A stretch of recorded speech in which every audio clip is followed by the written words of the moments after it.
Welcome back. This is Dr. Eric Roden, physical therapist at Neurology Solutions, and today I'm going to go over a little explanation of aerobic training and how to really understand if you're working at the right workload. So a lot of the times you hear these things about a VO2 max, a certain percentile of your heart rate, rate of perceived exertion. It gets kind of confusing on realistically what you should be working at least in the research world, and more research is coming out, is these higher intensity, these more rigorous routines seem to be giving more activation in the brain and having greater benefit overall for our Parkinson's patients. So what does that really look like? What is rigorous exercise? Now that is a relative term, because someone that is wheelchair bound versus someone that is running half marathons, their level of intensity is going to be very different. Now the biggest thing is, we talk about VO2 max. A lot of the research says, okay, let's get in 60% of your VO2 max or 80% of your VO2 max.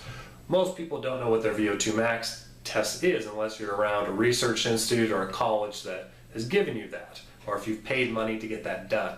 Most of the average people have not. So the easiest way normally is I use rate of perceived exertion. Two reasons. One, it's relatively easy to understand. Second, it takes into account if you are on certain medications that manipulate your heart response.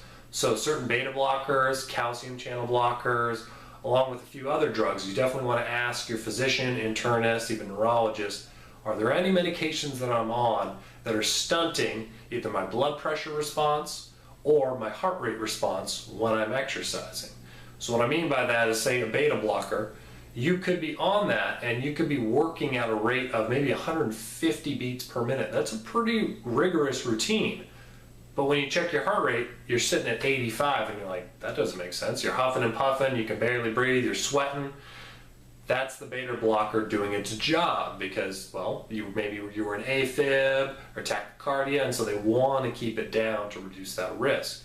Your workload is still at 150. The RPE, the rate of perceived exertion, is basically a 0 to 10 scale. 0, you're laying down, you're at rest. 10, you are wiped out. You are completely exhausted. You've exerted all of your energy when you're working out. You're about to collapse. Most of my patients I like to push for, again, as tolerated, 5 to 8. Realistically 6 to 8 when I can, but 5 on occasion. I want them working at a pretty hard level. And the reason for that, again, it engages the mind a little bit more. So if you're on, let's say, a recumbent bike, you're sitting there 24-hour LA Fitness and you're just pedaling away, maybe you're watching some HGTV, you got a Vogue magazine or Mechanic magazine, maybe you're going at a 50 RPM pace, revolutions per minute. Reality is, if you bumped it up to maybe 70, 80, that's not something maybe you're sitting there watching HGTV or reading your magazine. What do you have to do? You have to engage, you have to focus. What's a common issue, a non-motor symptom in PD? Lack of focus, especially prolonged focus. So to be able to maintain that intensity level over a duration of 30 plus minutes is not an easy feat, just for the general population, but even more so for the Parkinson's population.